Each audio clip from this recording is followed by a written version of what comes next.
Some voices in rock punch through the noise the moment you hear them.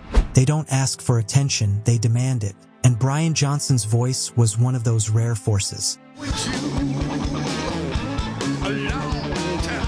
A raw, sandpaper howl that didn't just fit ACDC.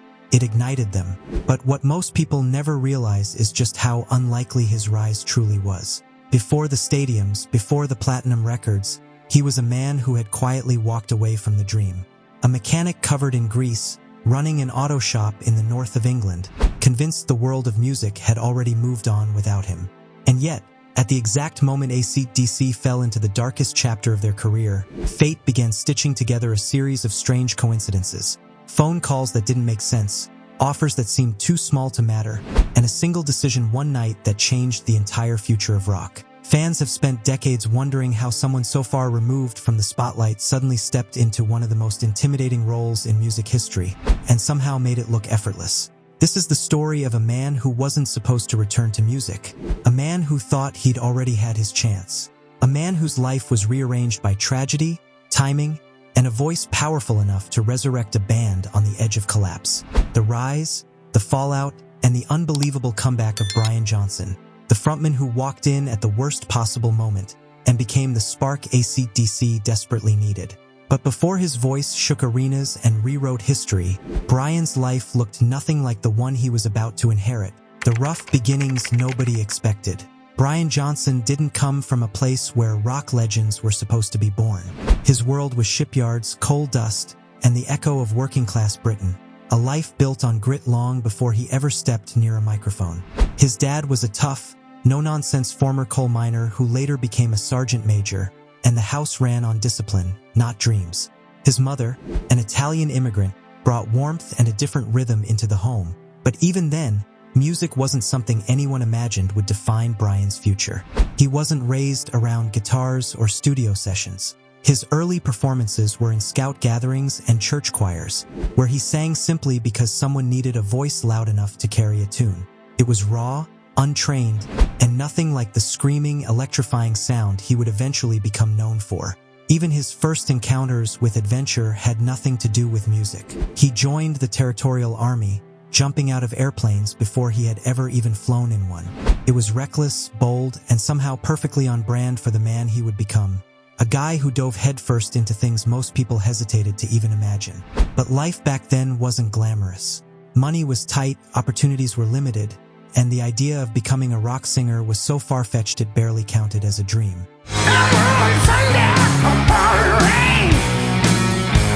Brian took whatever work he could find, grinding through long days and unpredictable nights just to stay afloat.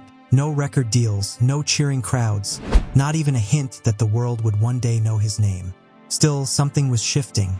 In the small clubs and pubs scattered across northeast England, he started singing with local bands, testing out a voice that was rougher, louder, and far more powerful than anyone expected. It wasn't perfect, not yet, but it was different. It cut through smoke-filled rooms, grabbing attention from people who had heard every local act under the sun.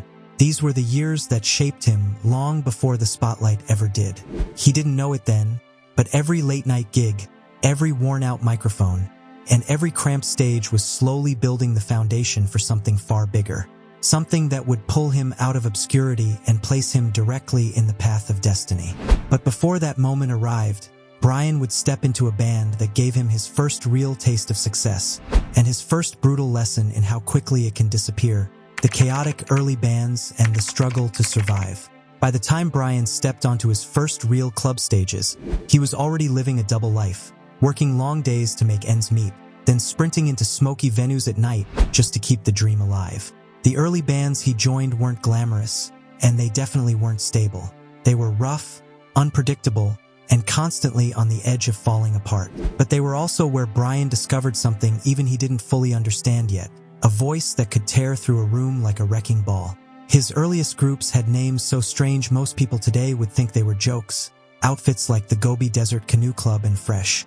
These weren't stepping stones to fame, they were survival gigs. Tiny clubs, broken sound systems, and crowds that didn't care who you were unless you could get them moving. But every night, Brian pushed harder, testing how far his voice could go. And in those cramped spaces, the signature rasp that would one day define ACDC began taking shape. Then came the Jasper Hart Band, a cabaret-style group that tossed Brian into a completely different world. Suddenly he was singing show tunes, soft rock, pop ballads, anything the audience demanded. It wasn't his preferred sound, but it sharpened him in ways he didn't expect. He learned how to work a room, how to shift moods, how to perform even when the music wasn't his own. It was training disguised as chaos, and it gave him a kind of versatility that would prove crucial later on. But the real breakthrough, or what looked like one, arrived in the early 70s when Brian formed Geordie. This was his first taste of actual momentum, his first moment feeling like everything might finally go right. They scored UK chart hits, appeared on TV, and started building a following. For a brief window, Brian could see a future where music wasn't just a passion, it was a career. Yet the success didn't last. Management issues, financial problems, and shifting trends slowly dragged the band down. The excitement faded, the shows got smaller, and the money practically disappeared. Brian was suddenly stuck in a brutal limbo, famous enough to be recognized, but not successful enough to live off it. When Geordie collapsed, the dream seemed to collapse with it. Brian found himself back at square one, stepping away from music and opening an auto repair shop just to stay afloat. It wasn't defeat so much as resignation, a quiet acceptance that his big shot had come and gone. He had no idea that this ordinary life he settled into was about to be interrupted by a twist no one, not even Brian, could have predicted. Because while he was fixing cars and building a future far from the spotlight, a tragedy halfway across the world was setting up a moment that would drag him back into music and change rock history forever. The rise and fall of Geordie. If Brian Johnson's early bands were chaos, then Geordie was the closest thing to order he'd ever known.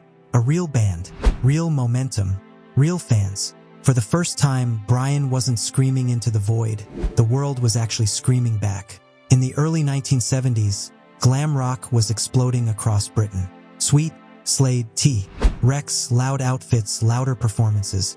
And in the middle of that glitter-soaked hurricane stood four lads from Newcastle who looked like they'd shown up straight from the pub.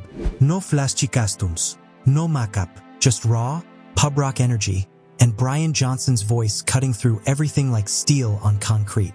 Their breakout moment came fast. Don't do that. All because of you. Can you do it? Song after song, Geordie started climbing the UK charts, sometimes even cracking the top 10. Suddenly, Brian wasn't fixing cars to pay rent anymore. He was on TV, on magazine covers, on stages in front of crowds who couldn't get enough of this wild-eyed frontman with the volcanic scream. For a brief window, Geordie looked unstoppable.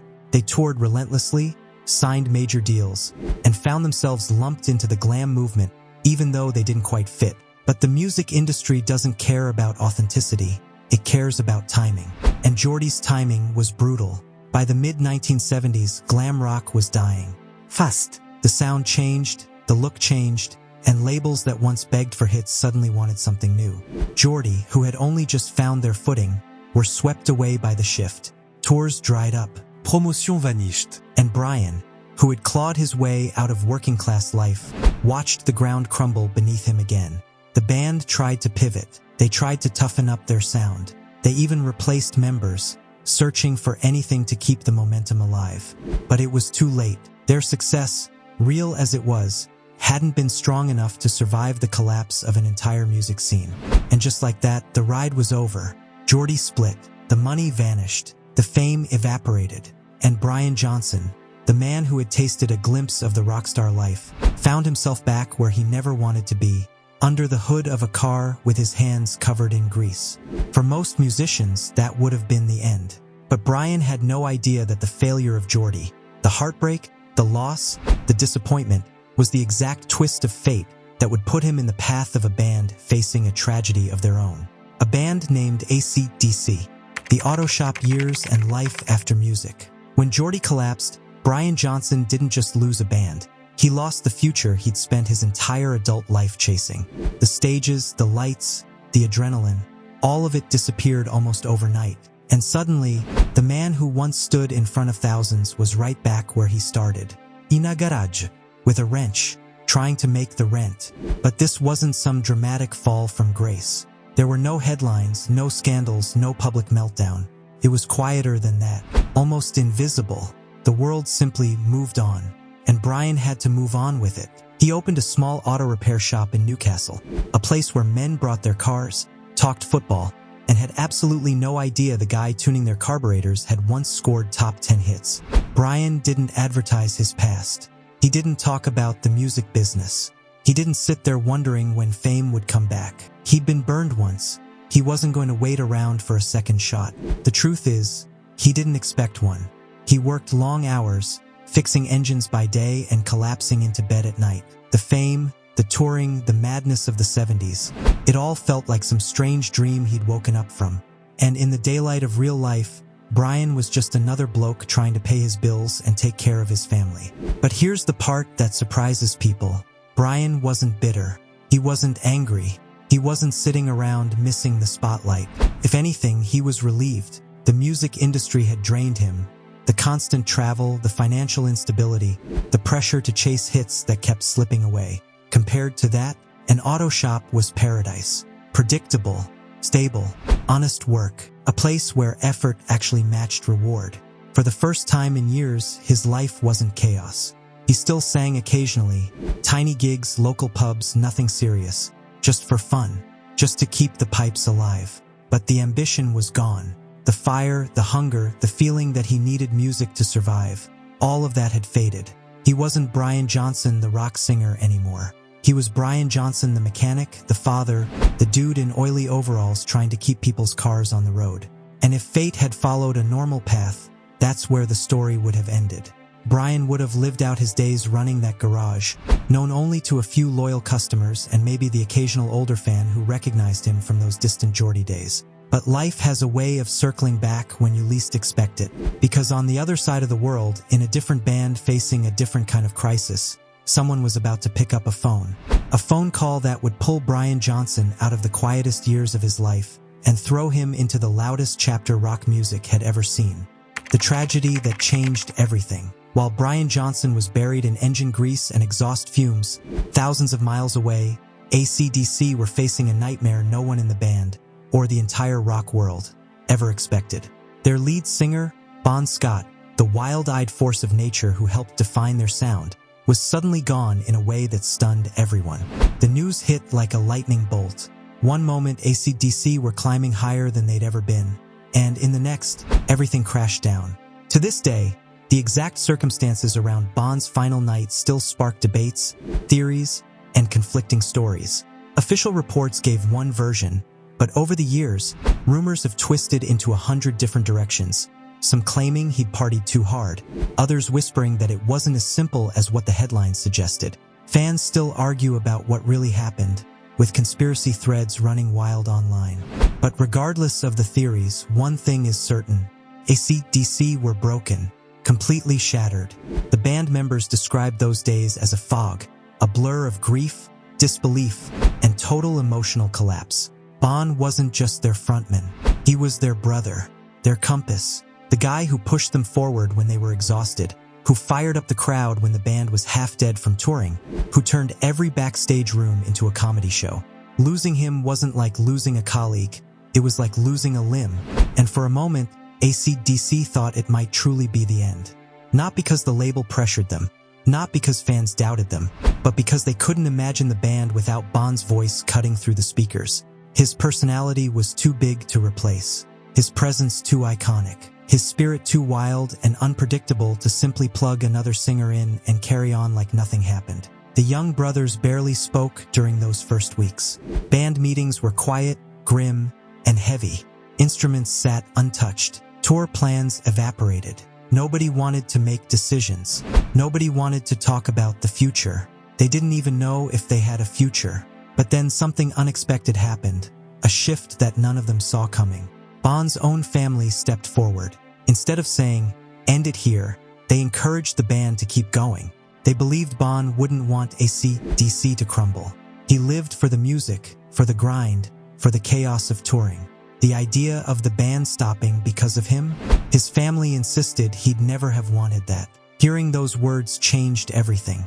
The band didn't suddenly feel ready. They didn't suddenly feel healed. But they realized that honoring Bon meant turning the amps back on. Continuing wasn't a betrayal. It was a tribute. a way to keep the fire he built alive. So ACDC made the heartbreaking decision to search for a new singer, even though part of them hated the idea. They weren't looking for someone to replace Bon, because no one could. They just needed someone who could carry the mic without trying to copy him. Someone strong enough, bold enough, and loud enough to survive the storm that ACDC had become. But nobody could have predicted who they'd find, or how close that discovery already was. Because the man who was about to get a phone call that would change rock history forever was still working in that quiet little auto shop in Newcastle, completely unaware that fate was already on its way. The strange audition, the Hoover ad, and the fateful decision. When ACDC finally decided to search for a new voice, they weren't expecting miracles. They weren't even convinced they'd find anyone who could handle the pressure. Hundreds of tapes, dozens of suggestions, and endless names floated around, but none of them felt right. No one had the raw grit, the attitude, or the soul that Bon carried so effortlessly. And that's when a name from the past suddenly resurfaced. A name the band barely remembered, but one Bon Scott himself had once mentioned in passing. Brian Johnson. Bon had seen him perform years earlier, long before ACDC took over the world. And according to the band, Bon had described him as a proper singer, someone who didn't just hit notes but fought them, bent them, and tore into them with real emotion. That tiny memory was enough for the young brothers to make a call. Brian, meanwhile, had no idea why an Australian number was ringing his shop. He answered the phone with greasy hands, thinking it was a customer. Instead, he heard a voice asking if he'd be willing to come audition for ACDC. He didn't believe it at first. It sounded too ridiculous, like a prank. But the person on the other end wasn't laughing.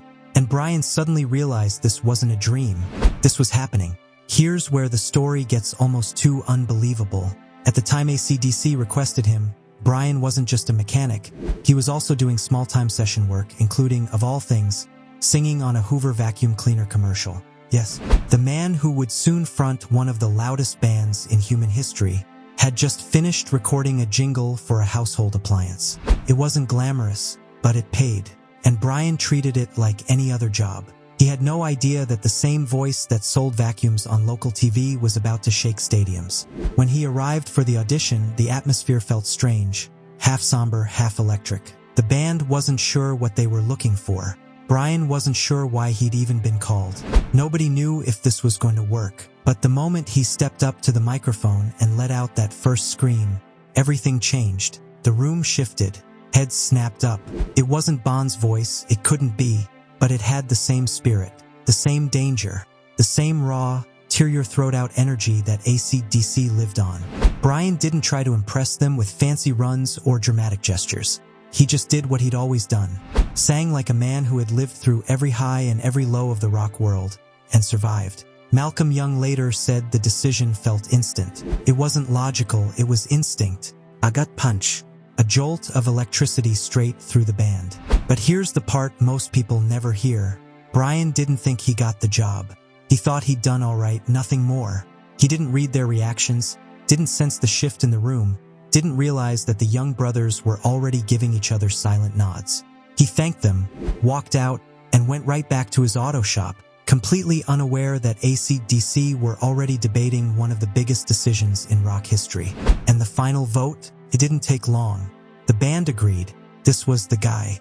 The new voice of ACDC wasn't a superstar, a rising talent, or a polished industry pick. He was a mechanic from Newcastle with a shredded scream, a battered past, and a voice that sounded like it had crawled through fire. The world didn't know it yet, but something massive was about to hit, and Brian Johnson was standing right at the center of it. The pressure of replacing a legend. Stepping into ACDC should have felt like a victory, a once-in-a-lifetime break, the kind of moment people dream about but never actually experience. But for Brian Johnson, it didn't feel like triumph. It felt like walking into a storm, because the second he accepted the offer, the weight of reality hit him. He wasn't just joining a massive rock band, he was replacing Bon Scott, a man fans worshipped, a voice that defined an era. A personality so big and unpredictable that even the band struggled to explain him. How do you walk into that job? How do you sing in the shadow of someone who wasn't just loved, but mythologized? From the moment he stepped into the studio, Brian felt the pressure tightening around his throat. Every sound engineer, every journalist, every old fan looked at him with the same unspoken question. Can you actually carry this? Are you the guy, or just a placeholder? He wasn't trying to imitate Bon. That would have been pointless. Bon's voice was a wild animal, irregular, sharp, cracked, and somehow perfect in its imperfections. Trying to copy him would have made Brian look like a parody. But doing his own thing, that felt risky too. Every decision, every rasp, every scream, every lyric felt like walking a tightrope with no safety net. And the band didn't sugarcoat the truth. They didn't say, take your time, or don't worry about expectations. They needed an album, fast. They were grieving, hurting, and emotionally exhausted, but they also knew the longer they waited, the harder moving forward would become. So Brian suddenly found himself writing lyrics in a tiny room in the Bahamas, sweating through the humidity while trying to channel a band he'd only just joined. The young brothers worked him hard. No slacking, no pity, no easy breaks. Not because they didn't respect him, but because ACDC had always operated like a machine. Get it done. Get it right. Don't look back. Meanwhile, outside the studio, the world was already whispering. Rumors spread. Fans complained. Old-school rock magazines questioned whether ACDC were finished without Bon. And in the pubs Brian used to sing in, people muttered about whether he was out of his depth, whether a mechanic from Newcastle could possibly fill the shoes of one of rock's most charismatic frontmen. Brian heard all of it. He didn't say much, but the whispers stuck with him. They lit something inside him. Not anger, not fear, but a kind of desperate determination. He knew he couldn't replace Bon, but he could honor him by pushing harder than he'd ever pushed before, by singing like his life depended on it, by proving he wasn't a backup plan, he was the right choice. And behind all the pressure, behind the nerves and the grief and the whispers, something unexpected began to happen in that studio. The music started sounding good, dangerously good, like ACDC were building something that didn't just continue the journey, it blasted the doors off the hinges.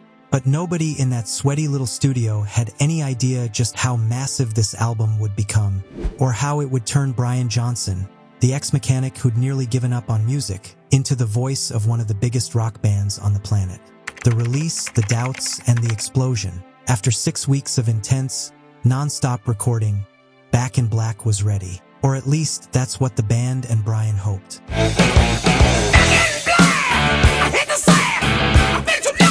But hope was all they had because doubt lingered in every corner of the studio. Brian himself wasn't sure if he'd done enough. Was his voice too high, too raw, too different from Bon? Could the fans, still mourning, even accept him? The first playback hit like a punch in the gut. The opening toll of Hell's Bells rumbled through the room. Every note, every riff, every vocal line carried weight. Brian's grittiness filled the empty spaces left by Bon, but it didn't mimic him. It was raw. It was dangerous. It was alive. Yet still doubt whispered. He remembered one of his old bandmates from Geordie listening to the rough cuts. "Too high, man," he said. "They've ruined you." Brian's stomach twisted. He'd faced rejection before, but this felt different. This wasn't just about a song. It was his first step into legend. And if he failed, ACDC might collapse. But the album didn't collapse. It erupted. Back in Black didn't tiptoe into the world. It screamed. From Hell's Bells to You Shook Me All Night Long. Every track was a statement. She was a fast machine, she kept the motor clean, she was a fast... ACDC were back. Stronger, louder, angrier. Brian's voice cut through the riffs like a chainsaw through steel. It wasn't Bon, and it wasn't meant to be. It was Brian Johnson, unapologetic, feral, and unstoppable. The reaction was immediate and ferocious. Critics, once skeptical, were stunned. Fans who had doubted him were silenced. Stadiums that had held grief-stricken audiences now shook with exhilaration.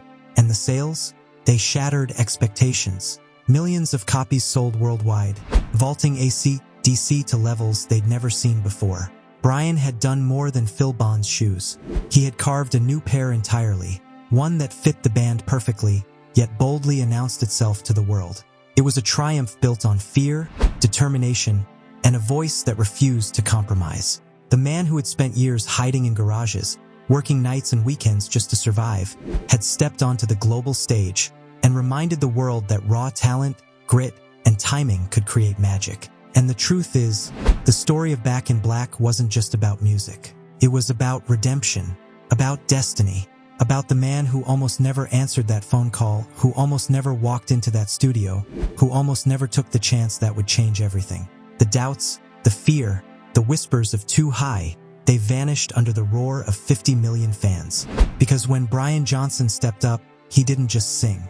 He announced that ACDC were here to stay. How Brian Johnson reforged a band. Brian Johnson didn't just join ACDC, he reinvented them. He didn't try to copy what was lost. He honored it while carving his own path. From the shipyards of Newcastle to the stadiums of the world, he turned grief into power, doubt into determination, and tragedy into one of the most legendary comebacks in rock history. The story isn't just about replacing a voice. It's about resilience, timing, and the courage to step into a storm when everyone else is frozen. Brian could have stayed in his garage, living a quiet life, safe from disappointment and scrutiny. Instead, he took a leap into the unknown, a leap that would define him forever. Back in Black wasn't just an album. It was proof that one man's grit could reignite a band, reshape an era, and remind the world what rock and roll truly sounds like when it refuses to die. Every note Brian sang carried the weight of expectation, the pain of loss, and the raw energy of someone who had fought for every moment of his life. And in doing so, he didn't just fill Bon Scott's shoes. He stomped into a legend of his own making. Today, decades later, Brian Johnson's voice still roars from speakers, arenas, and headphones worldwide. It reminds us that even when the odds are stacked, even when the world seems to have moved on, one determined person can step in and change everything. Brian Johnson's story isn't just a chapter in AC/DC's history. It's a lesson for anyone chasing a dream, anyone who's faced failure, and anyone who's ever wondered if they're too late, too small, or too ordinary to make an impact. Because sometimes the right voice, at the right moment, can do more than sing. It can rebuild a band, redefine an era, and leave the world roaring for more. And that's exactly what Brian Johnson did.